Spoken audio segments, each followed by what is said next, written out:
Hi friends, welcome to unique flowers with Viji. അപ്പോൾ നമുക്കിന്ന് ചീനിക്കിഴങ്ങ് വെച്ചിട്ടുണ്ടാക്കാൻ പറ്റുന്ന ഒരു ഈവനിങ് സ്നാക്കിൻ്റെ റെസിപ്പി നോക്കാവേ. വളരെ കുറഞ്ഞ ചേരുവകൾ കൊണ്ട് തന്നെ പെട്ടെന്ന് തന്നെ നമുക്കിത് ഉണ്ടാക്കിയെടുക്കാനായിട്ട് പറ്റും. അപ്പോൾ ആദ്യമായിട്ട് എൻ്റെ ചാനൽ കാണുന്ന ആരെങ്കിലും ഉണ്ടെങ്കിൽ ഒന്ന് സബ്സ്ക്രൈബ് ചെയ്ത് സപ്പോർട്ട് ചെയ്യണേ. പിന്നെ ലൈക്ക് ചെയ്യാനും ഷെയർ ചെയ്യാനും ഒന്നും മറക്കല്ലേ. അപ്പോൾ ഇതെങ്ങനെയാണ് ഉണ്ടാക്കുന്നതെന്ന് പെട്ടെന്നൊന്ന് നോക്കിയിട്ട് വരാം. അപ്പോൾ ഇതുണ്ടാക്കാൻ വേണ്ടിയിട്ട് അത്യാവശ്യം വലിയൊരു കിഴങ്ങ് തന്നെയാണ് ഞാൻ എടുത്തിരിക്കുന്നത്. ഇതൊന്ന് കഴുകി വൃത്തിയാക്കി തൊലിയെല്ലാം കളഞ്ഞ് ഒന്ന് വട്ടത്തിൽ അരിഞ്ഞെടുത്തിട്ടുണ്ട്. ഈ ഒരു കനത്തിലാണ് ഞാൻ അരിഞ്ഞെടുത്തിരിക്കുന്നത്.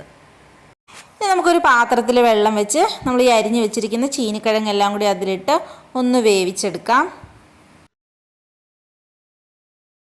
ഇപ്പോൾ ഒരു 10 മിനിറ്റ് കൊണ്ട് തന്നെ നമുക്ക് കിഴങ്ങെല്ലാം നല്ലപോലെ തന്നെ വെന്ത് കിട്ടിയിട്ടുണ്ട്. ഇനി ഇതിലെ വെള്ളമെല്ലാം ഊറ്റി കളഞ്ഞൊന്ന് എടുക്കാവേ. അപ്പോൾ അതിലെ വെള്ളമെല്ലാം ഡ്രെയിൻ ചെയ്ത് കളഞ്ഞിട്ടുണ്ട്. ഇനി ഒരു ഫോർക്ക് വെച്ചിട്ട് ഇത് നല്ലതുപോലെ തന്നെ ഒന്ന് ഉടച്ചെടുക്കണം. ഇനി ആ കിഴങ്ങെല്ലാം ഉടച്ച് വെച്ചതിലേക്ക് ഞാനൊരു 1/4 ടീസ്പൂൺ ഏലക്കാപ്പൊടി ചേർത്ത് കൊടുക്കുന്നുണ്ട്. കൂടെ തന്നെ നമുക്കൊരു 3 ടീസ്പൂൺ പഞ്ചസാരയും കൂടി ചേർത്ത് കൊടുക്കാം. ഇപ്പം ഈ കിഴങ്ങിന് അത്യാവശ്യം നല്ല മധുരം ഉള്ളത് കാരണമാണ്, അതുകൊണ്ട് ഇത്രയും മതിയാകും. കൂടുതൽ ചേർക്കണം എന്നുണ്ടെങ്കിൽ ചേർത്ത് കൊടുക്കാവേ. എന്നിട്ട് ഇത് നന്നായിട്ടൊന്ന് കൈവച്ച് നമുക്ക് കുഴച്ചെടുക്കണം.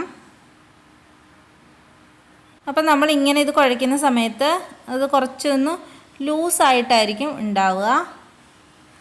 അപ്പം അതിൽ വെച്ച് കുഴയ്ക്കാൻ പാടായത് കാരണം ഞാൻ വേറൊരു പാത്രത്തിലേക്ക് മാറ്റിയിട്ടുണ്ട്. ഇനി നമുക്കതിലേക്ക് 1 ടേബിൾ സ്പൂൺ റവയാണ് ചേർത്ത് കൊടുക്കേണ്ടത്. എന്നിട്ട് വീണ്ടും നല്ലതുപോലെ തന്നെ ഇതൊന്ന് മിക്സ് ചെയ്തെടുക്കാം. അപ്പം ഞാൻ ഇതിലേക്ക് 1 ടേബിൾ സ്പൂൺ കോൺഫ്ലോറും കൂടി ചേർത്ത് കൊടുക്കുന്നുണ്ട്. ഇനി ഇത് വീണ്ടും നമുക്കൊന്ന് കുഴച്ചെടുക്കണം. നമ്മുടെ കയ്യിലൊന്നും പറ്റാത്ത രീതിയിൽ വേണം ആ മാവിൻ്റെ ഒരു പരുവം വരാൻ വേണ്ടിയിട്ട്. അപ്പം നമുക്ക് ലൂസാണെന്ന് തോന്നുവാണെങ്കിൽ വീണ്ടും കോൺഫ്ലോർ ചേർത്ത് കൊടുക്കാം. ഞാനിവിടെ 2 ടേബിൾ സ്പൂൺ കോൺഫ്ലോറും 1 ടേബിൾ സ്പൂൺ റവയുമാണ് ചേർത്ത് കൊടുത്തിരിക്കുന്നത്. അപ്പം തന്നെ നല്ല പെർഫെക്റ്റായിട്ട് കിട്ടിയിട്ടുണ്ട്. അപ്പം ആ മാവ് വീണ്ടും ഭയങ്കരമായിട്ട് ലൂസാണെന്ന് തോന്നുവാണെങ്കിൽ വീണ്ടും നമുക്ക് കോൺഫ്ലോർ ചേർത്ത് കൊടുക്കാവുന്നതാണ്. അപ്പം ഞാനിവിടെ എല്ലാം കൂടി ഒന്ന് കുഴച്ചെടുത്തിട്ടുണ്ട്.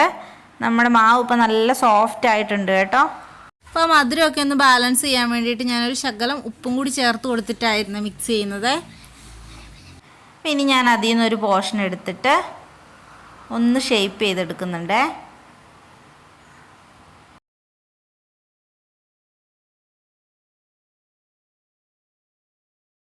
പിന്നെ നമുക്കിതൊരു കട്ട്ലറ്റിൻ്റെയൊക്കെ ആ ഒരു ഷേപ്പിൽ നമുക്ക് ആക്കിയെടുക്കാം.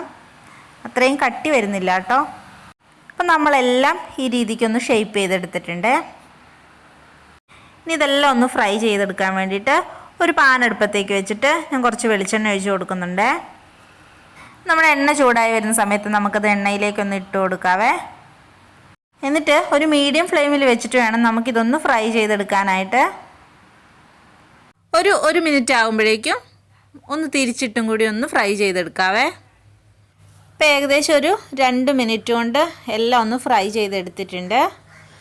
അങ്ങനെ 2 ബാച്ചായിട്ട് ഞാനിവിടെ എല്ലാം ഫ്രൈ ചെയ്തെടുത്തിട്ടുണ്ട്. അപ്പോൾ അധികം ഇൻഗ്രീഡിയൻസ് ഒന്നും വേണ്ടാത്ത നല്ലൊരു ഈവനിങ് സ്നാക്കാണിത്. എല്ലാവരും ട്രൈ ചെയ്തിട്ട് അഭിപ്രായം പറയണം. ലൈക്ക് ചെയ്യാനും ഷെയർ ചെയ്യാനും സബ്സ്ക്രൈബ് ചെയ്യാനും ഒന്നും മറക്കരുത്. നല്ലൊരു വീഡിയോ ആയിട്ട് വീണ്ടും കാണുന്നവരെ താങ്ക്